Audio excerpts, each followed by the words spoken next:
Well, happy Monday, all you research honors students. Welcome to another day of distance learning. Today we are going to talk about this word, the discriminant. Now, I know this is not a new word. We've talked about this before. But to get us going on what the discriminant is, I want to solve these three, and I want to use the quadratic formula. Yes, I know this factors and can be done very easily, but I want you to do these using the quadratic formula so we can just show you something very quickly. All right, so if you want, please pause the video, solve these using the quadratic formula, and then play the video and watch the solutions to make sure that you're getting these right. So for the first one, I'm going to identify A is 1, B is -3, and C is -4. So I have x equals -b plus or minus the square root of b squared minus 4ac all over 2a. And then I'm going to get x equals 3 plus or minus the square root of 9 plus 16 is going to be 25 all over 2. X equals 3 plus or minus 5. And so x is going to be 3 plus 5, which is 8. And 8 over 2 is 4. Or 3 minus 5 is -2. -2 divided by 2 is -1. And there are the two solutions. Now, those are two nice rational answers, which means this was factorable. If you did x minus 4 and x plus 1, and then you'll get these two solutions that way. But I want to just focus in on the quadratic formula. Let's try another one. A is -1, B is 2, and C is -1 as well. So we're going to have x equals -b, so it's going to be -2 plus or minus the square root of b squared minus 4ac. Kind of creeping into this guy here. Just give myself some space. So all over 2 times a. Let's just double check that. So b squared is 4 minus 4ac all over 2a. So I'm going to get x equals -2 plus or minus the square root. That's going to be 4 minus 4, because there's 3 negatives. 3 negatives multiply to a negative. So it's going to be 4 minus 4, which is 0. And then I'm going to get a -2 in the bottom. Now, the square root of 0 is 0. So I don't need that term anymore. So it's -2 over -2, which is 1. And we end up with that single root, which means this was factorable as well. And lastly, we're going to have A is 2, B is -2, and C is 3. So let's just see if we could do this. X equals -b, so that's +2, plus or minus the square root of b squared minus 4ac all over 2a. So that's going to be 2 plus or minus the square root. Now, 4 times 2 is 8, and 8 times 3 is 24. So 4 minus 24 is going to be -20. All over 4. We have a negative number under the radical sign, so this is going to be imaginary. So we're going to have 2 plus or minus. This breaks up to 4 times 5. So that's going to be 2i rad 5 all over 4. The I is because of the negative sign. Remember, when there's an I under the square root, when there's a negative under the square root, we take it out as an I. And then the square root of 20 breaks down to 2 rad 5. So I just do it like that. And lastly, I could do a little triangle reduction. So I have x equals, everything divides by 2. So it's going to be 1 plus or minus I rad 5 all over 2. Now, those are really weird answers. They're imaginary.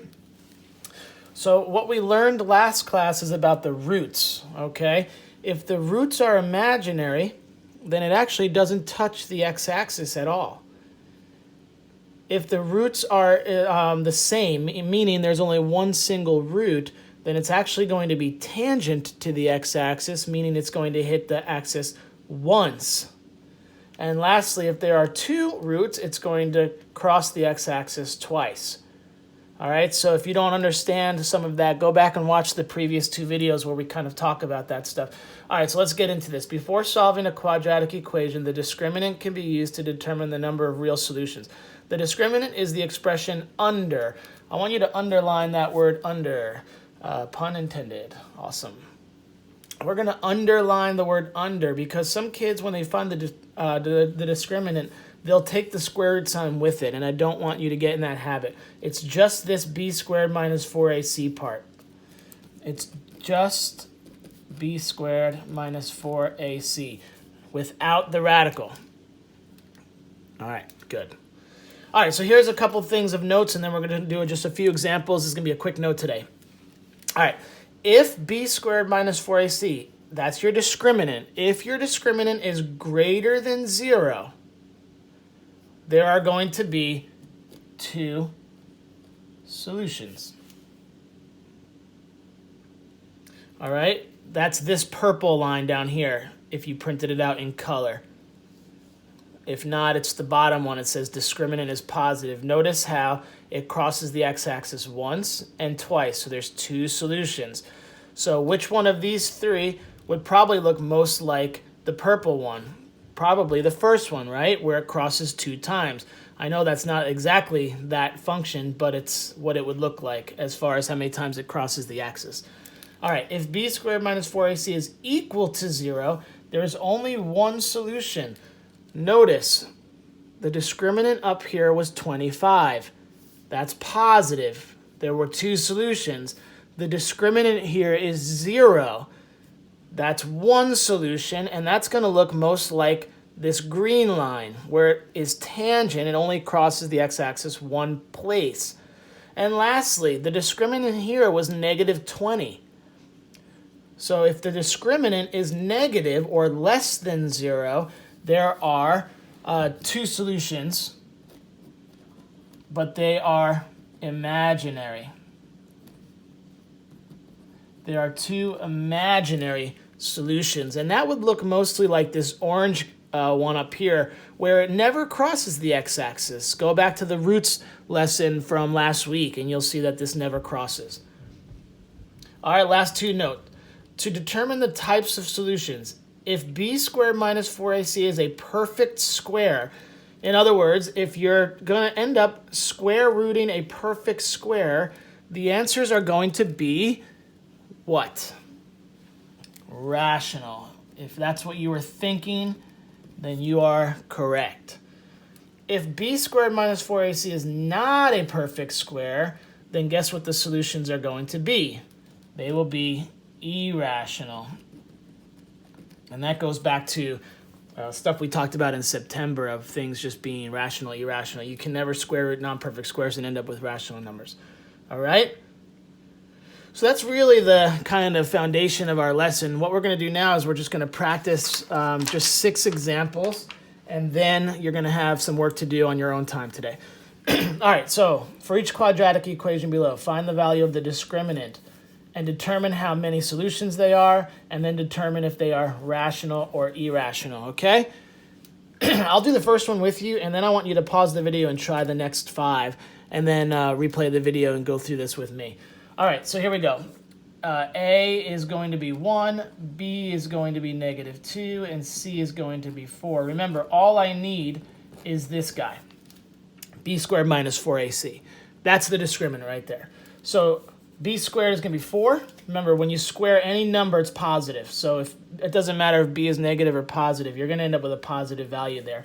Minus 4 times a times c. And 4 minus 16 is negative 12.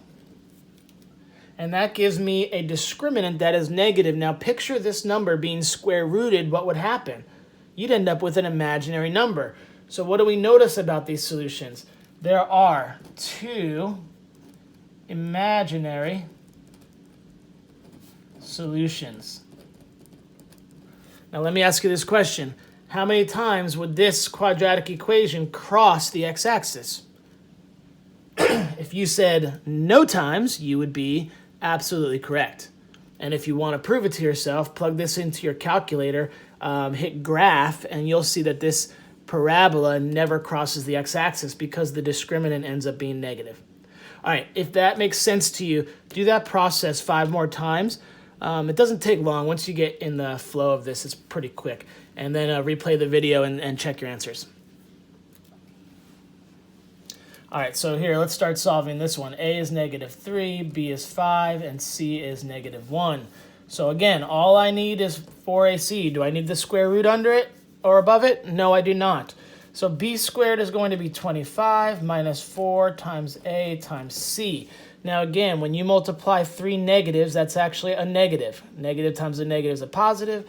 Positive times a negative is a negative. So this is going to be 25 minus 12, which is 13. All right, so I would picture myself square rooting 13. The discriminant is 13. So I'm going to have 2. Now they're going to be irrational roots. So how many times will this cross the x-axis?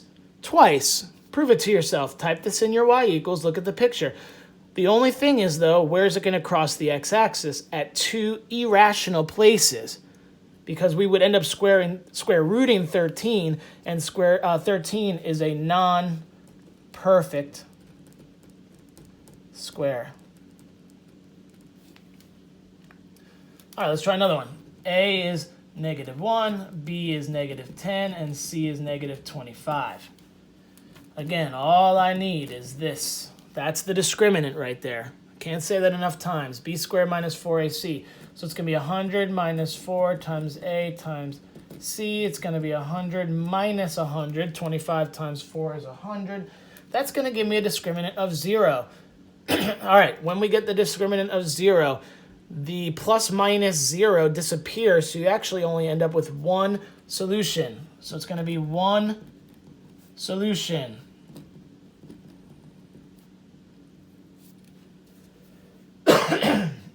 And by the way, that solution is always rational because the square root is gone. So you're not square rooting any numbers, so that's gone. So you end up with just a fraction. So it's going to be rational, whether it is a decimal fraction or an integer. I don't know about that, but it's still rational.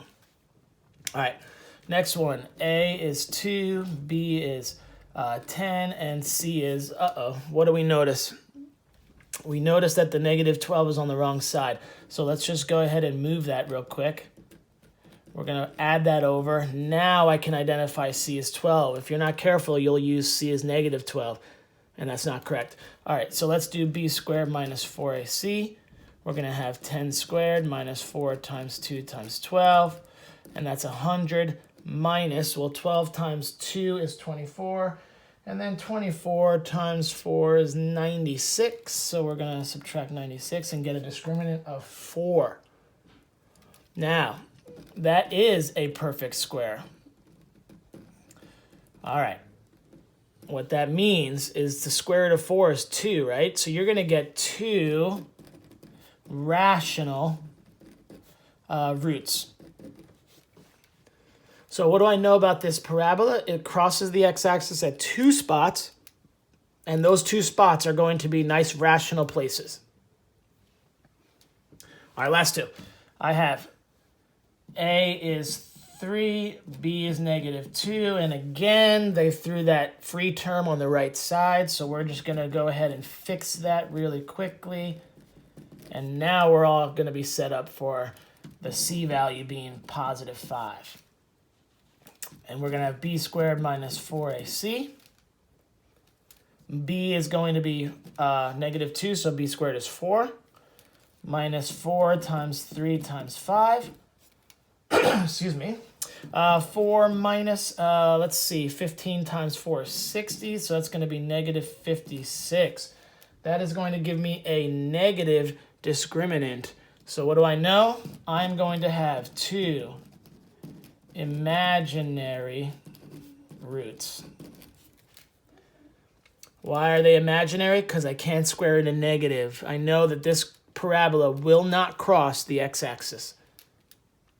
All right, and the last one, a is 1.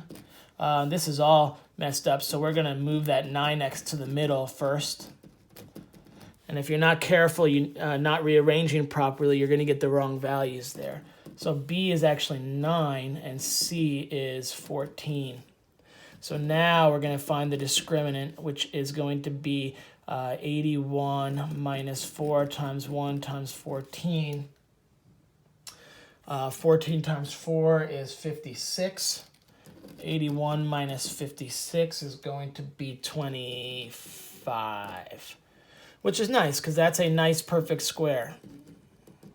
That is a nice perfect square. So that means that I'm going to have 2 rational roots. So where does this parabola cross the x-axis? Well, at 2 places. And what do we know about those places? They're nice rational answers. All right.